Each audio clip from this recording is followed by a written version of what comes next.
So picture this. You've just finished a pretty grueling high-stakes meeting. Oh, the kind where you really have to be on the whole time. Yeah, exactly. Navigating the tricky questions, managing all those different personalities, Yeah. just attempting to project, absolute control over the situation. Right. It takes a massive toll. It really does. So you finally close the laptop, or you step out of the conference room, and you sit back down at your desk to start a really complex, deep work task. But you don't actually start working. No, you don't. You just stare at the screen. You enter this complete, zombie mode for 15 minutes. But before you know it, you've somehow ended up in a Wikipedia rabbit hole reading about the history of 18th century maritime law. Which is, it's fascinating, but definitely not what you sat down to do. Not at all. And the immediate reaction there is usually guilt, right? You think it's a lack of discipline. Oh, absolutely. But, we've been digging through a whole stack of sources for this deep dive today. We're looking at productivity briefings, psychological research, and tactical guides on a framework called interstitial journaling. A really powerful concept. It is. And the core promise of this method completely flips that guilt on its head. Our mission today is to uncover how exploiting the tiny, 60-second gaps between our tasks can actually cure that mental fatigue and just skyrocket your focus. Because that post-meeting zombie mode you're talking about, it isn't poor self-control. Right. It's actually a highly documented cognitive glitch. It's known as the switching penalty. The switching penalty. Yeah. The human brain is fundamentally just not designed to halt one complex, emotionally demanding activity on a dime and immediately sprint into another without some kind of transitional mechanism. We're basically trying to force the system to do something it wasn't built for. Exactly. The engine is just idling loudly. Okay, let's unpack this a bit. Before we get into the tactical side of the journaling framework, I want to diagnose what's actually happening in the brain during that transition. Sure, let's look at the mechanics. Because why does moving from a combative email thread to, say, a financial spreadsheet feel less like shifting gears and more like trying to restart a stalled freight train? Well, it comes down to what the research calls the cognitive reload. Cognitive reload. Right. Transitioning from one task to another requires a literal ramp-up period for your working memory. It needs time to figure out its new parameters. How much time are we talking about here? The research points out that this cognitive reload can take upwards of 15 to 20 minutes. Wow. Every time. Every single time you switch contexts, it is a complete loss of cognitive throughput. And, the psychological drain is compounded by something called partial attention. What does that mean exactly? It means when you don't properly close out a prior task, you basically have one foot still stuck in the previous activity. While you're trying to do the new one. Exactly. You are desperately trying to allocate resources to the new task, but part of your brain is left behind. It's like your brain is an operating system, right? Running a web browser with 50 tabs open. Oh, that's a perfect analogy. Yeah, you're staring at the monitor, looking at a spreadsheet tab, trying to make sense of the data. But in the background, your system resources are being completely drained by an audio ad playing from that stressful email tab you read 20 minutes ago, but, never actually closed. The background processing overhead is massive, and the psychological literature explains exactly why those background tabs stay open and just keep playing audio. Right, the Zeigarnik effect. Yes, Yeah. named after the psychologist Bluma Zeigarnik. I remember reading about this in the sources. The Waiter City, right?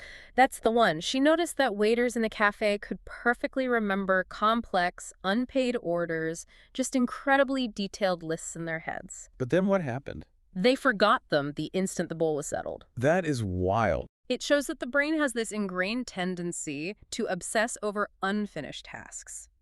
If you leave something open, unresolved, or untransitioned, your subconscious categorizes it as an anomaly. Something that actively needs to be tracked. Precisely. So my brain is actively allocating background resources to this, like open loop, basically poking me to say, hey, don't forget we never resolved that client issue. And it does this right when I'm trying to write a completely unrelated report. It's an evolutionary survival mechanism, but it's misfiring in a corporate environment. Yeah, paying a heavy cognitive tax. Exactly. You pay this tax just to maintain the memory of the unfinished work, which leaves you with severely diminished working memory for whatever your immediate task is. Well, that perfectly explains the Wikipedia rabbit hole. How so? Think about it. If my working memory is completely tapped out, just keeping track of all those unresolved morning tasks, my brain is going to default to the path of least resistance. Right, something easy. Yeah, doom scrolling or reading 18th century maritime trivia requires zero cognitive reload. You basically retreat to a low cognitive load activity to protect the system from crashing entirely. That makes so much sense. Since our brains are locked into tracking these open loops, we need an explicit mechanism to signal that it is safe to let go. A way to hit close on those background tabs. Exactly. We need a systematic way to clear that cache. And that brings us to the actual antidote we're looking at today, interstitial journaling. Yes. This is a method that was popularized by productivity coach Tony Stubblebine. And the word interstitial, it simply refers to the interstices, right? The little gaps. Yeah, the little gaps, the mortar between the bricks of your day. It's the practice of taking very brief notes right in those transitional spaces between activities. The white space between the notes, so to speak. But wait, let me play devil's advocate for a second here. Go for it. If I'm drowning in back-to-back Zoom calls and I'm staring down a massive to-do list, the absolute last thing I want to hear is that I need to do more writing. That's the common reaction, yeah.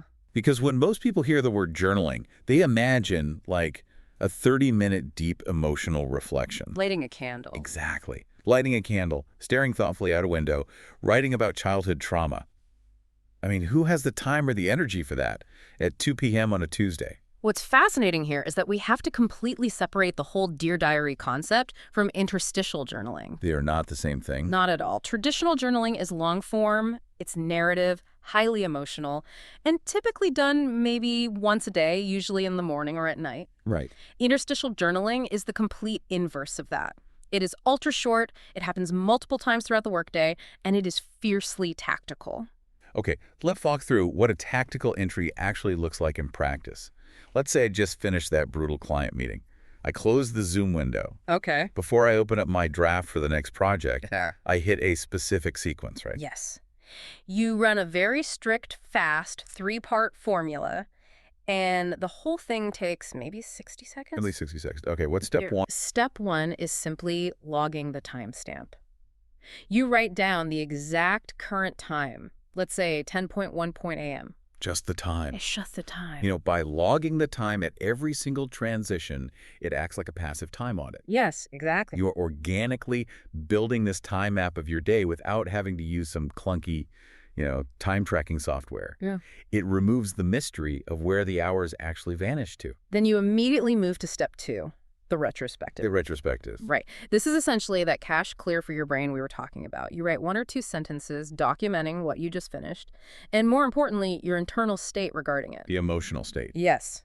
You need to be brutally honest here to close that Zygarnik loop. The emotional check-in seems like the part high performers would be most tempted to skip Oh, definitely. because it just doesn't feel productive. Right.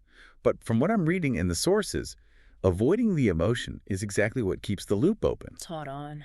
Like if the meeting was awful, I shouldn't just write finished client meeting. No, that's not enough. I need to write something like finished client meeting.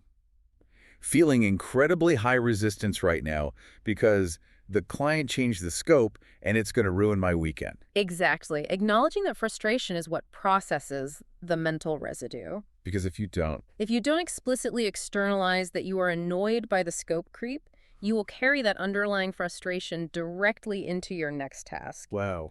But by putting it into text, you signal to your subconscious that the anomaly has been logged. It is finally safe to stop processing it, You are finally hitting the X on that background browser tab. which leads directly into the final step of the formula. The next step. Okay. You transition from closure into intention. But the critical rule here is that you must define the ridiculously small first physical action of the next task. Wait, really? Ridiculously small. Yes. Writing build presentation is a project, not a step. Right. That level of ambiguity is what triggers the cognitive freeze we just talked about. Exactly. The tactical guides make a huge point of this. You write the physical action, like open the Google slide deck and duplicate the master template, or open the draft and read the last 3 paragraphs. The goal is to dramatically lower the activation energy required to start. BTZ. Right, because procrastination isn't a character flaw. It's actually a physiological reaction to feeling overwhelmed by ambiguity. That's a great way to frame it. Build presentation is ambiguous enough to trigger avoidance, but click this specific link and read one paragraph. That is a microscopic physical action that you simply cannot fail at. It's a micro commitment that totally bypasses the brain's alarm system. Yes. So the entire entry looks like this. 10:14 a.m. Finished client meeting, furious about the scope change. Next, open the draft for the new campaign and read paragraph 1. Perfect. That whole process takes a minute and suddenly you are transitioned. You've cleared the cache and loaded the next instruction set. But, and this is crucial, implementing this effectively relies entirely on managing friction. Okay, that's the reality check we need to talk about. Here's where it gets really interesting. Let's hear it. In the chaos of a real workday, when Slack is constantly pinging and your phone is buzzing and you are rushing back from the kitchen, how does a busy professional keep this habit from just falling apart by day 2? It's a very real challenge. Because a manager doing 30-minute blocks has a very different reality than, say, a solo programmer doing 4-hour deep work sprints. The implementation varies for sure, but the failure point is always the exact same thing. Friction. For sure. If your journaling system is not built for absolute speed, it will die. Productivity researchers note that if opening your journal takes more than 3 seconds, the practice is doomed. 3 seconds. That leaves absolutely no room for complicated software setups. None.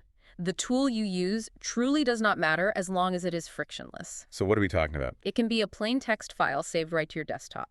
It can be a dedicated daily note in apps like Notion, Obsidian, or Roam Research. Or it could just be a tiny pocket notebook you keep open next to your keyboard. The point is, it should always be open or accessible with a single ingrained keyboard shortcut. You know, one of the most interesting rules I found in these guides is the 60-second rule. Oh, the 60-second rule is vital. If an entry takes you more than a minute to write, or if you find yourself hitting backspace to fix a typo or aim for perfect grammar, you are no longer journaling. What are you doing then? You are procrastinating. Yes. The urge to write complete, beautiful sentences is a trap. It's really just a form of fake productivity. We want our notes to look like a polished time capsule, but this needs to be raw fragments, abbreviations, lowercase letters. Exactly. It is purely a utilitarian mechanism to get the junk out of your head and onto a page so you can move forward. And that raw, rapid format is also what makes mind emptying possible. Mind emptying, let's talk about that. The transitions between tasks are the highest risk moments for distraction. That is exactly when the urge hits to check social media or read the news, specifically to avoid the pain of starting a difficult task. Oh, totally. It's like when you sit down to write a difficult performance review, and suddenly your brain decides it's a matter of life and death that you look up the weather forecast for next weekend. Exactly. It's an avoidance tactic. So when that impulse strikes, the strategy is to log it instantly in your interstitial journal. Just write it down. You explicitly write down 10:30 a.m. Having a strong urge to check the news to avoid writing this performance review. Wow. By externalizing that noise, you drag the impulse from the subconscious emotional level right up to the conscious analytical level. You strip the power away from the impulse by naming it. Precisely. I look at this journal not as a diary, but as a black box flight recorder for your cognitive performance. A flight record. I love that. Yeah, think about it. When a plane crashes, investigators pull the black box to see exactly what happened to the momentum, what systems failed, and what the pilot was doing in those critical seconds. Right. This journal becomes a tactical log of exactly where your day's momentum crashed. Viewing it as a flight recorder is the perfect framing. You are continuously documenting the altitude and airspeed of your focus. And I imagine the frequency of those entries adapts to your role, right? Absolutely. A manager jumping between constant meetings might have 15 quick entries a day, whereas a software developer might only have 4 entries. But those 4 entries might be a bit more detailed. Exactly. They might contain slightly deeper technical state dumps. So let's look at the actual long-term payoff here. You spend your week capturing all this messy, unpolished flight recorder data. Right. You have a document full of timestamps, emotional complaints, and tiny next steps. Yeah. What is the meta benefit of accumulating this fragmented document? Well, the benefits operate on 2 different timelines. The first is immediate accountability. Immediate accountability. I can see how the timestamp forces a level of honesty. It really does. Because it is psychologically very uncomfortable to lose 2 hours to a digital rabbit hole when, in the back of your mind, that you have to log the next timestamp. Right. If your last entry was 11:00 a.m., and it is now 1:30 p.m., and your primary output has been watching videos about woodworking. Which happens to the best of us. It does.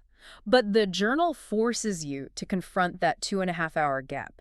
The mere knowledge that you are passively mapping your time creates this continuous, subtle pressure to stay aligned with your stated intentions. It's like having a very quiet, objective observer sitting on your shoulder. Exactly. But looking at the broader picture, the real leverage of interstitial journaling comes from the review process. If we connect this to the bigger picture, yes, the review process is where the magic happens. And to be clear, based on the sources, you aren't supposed to be rereading this midday. No, not at You don't scroll back up at 2:0 p.m. to analyze what you wrote at 9:0 a.m. That would just be another form of distraction. The review happens at the end of the day for about 5 minutes, or maybe at the end of the week for 10 to 15 minutes. So very quick scan. Yes. By reviewing these micro-entries collectively, you turn a pile of scattered scraps into a deeply strategic narrative of your own behavior. So if I'm reviewing this on a Friday afternoon, I imagine I'm basically looking for a pattern of where my day derailed. Exactly. Pattern recognition. Like noticing I always lose an hour of focus right after the weekly marketing sync. Mhm. Or seeing that my energy consistently tanks on Thursday afternoons. You are actively identifying your behavioral triggers. You might notice that every time you transition out of a specific type of meeting, your entries show your energy drops to 0. Or the opposite, right? Right.